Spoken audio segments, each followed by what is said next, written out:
વડોદરાથી સમાચાર ગોરવા વિસ્તારમાં પશુપાલકોની દાદાગીરી જોવા મળી।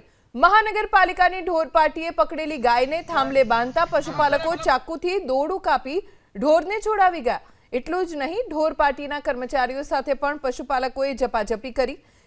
બાઇક પર આવેલા પશુપાલકોએ ઢોર પાર્ટીના કર્મચારીઓ સાથે ઝપાઝપી કરી બાદમાં ઢોર છોડાવી ગયા। આ દાદાગીરીની ફરિયાદ કરતા પોલીસે ભાવેશ રબારી નામના પશુપાલકની ધરપકડ કરી છે। સાથે જ પોલીસ બંદોબસ્ત સાથે 3 ઢોર પાર્ટીની ટીમે કાર્યવાહી કરીને 21 ઢોર પકડ્યા। ઢોર પાર્ટી ટીમ द्वारा पश्चिम जोनना गोरा विस्तार खाते जे पशु रस्ता पर आवे छे ત્રાસના અટકાવવાના ભાગરૂપે અમારા ઇન્સ્પેક્ટર દ્વારા પશુ પકડવાની કામગીરી કરવામાં આવી હતી। એ દરમિયાન ભાવેશભાઈ રબારી અને તેઓના અન્ય ઇસમો દ્વારા પશુ પકડવાની કામગીરી અવરોધ કરી તેઓએ હથિયાર મારફતે પશુ છોડાવી જવાની કાર્ય કરી હતી। એને અનુસંધાને અમારા ઇન્સ્પેક્ટર દ્વારા અન્ય ઢોર પાર્ટીની 2 ટીમો પણ મંગાવી પશુ પકડવાની કામગીરી સ્થાનિક પોલીસ સ્ટેશને જાણ કરતાં તેઓએ ટીમ ફાળવી અને તેઓના ઘરેથી જે 21 પશુઓ છે જમા લેવાની કાર્યવાહી કરી હતી અને પશુ માલિક વિરુદ્ધ એફઆઈઆર દાખલ કરવામાં આવેલ છે અને તે અનુસંધાને સ્થાનિક પોલીસ સ્ટેશન તરફથી સદર પશુ માલિકને અરેસ્ટ કરવાની કાર્યવાહી પણ કરેલ છે।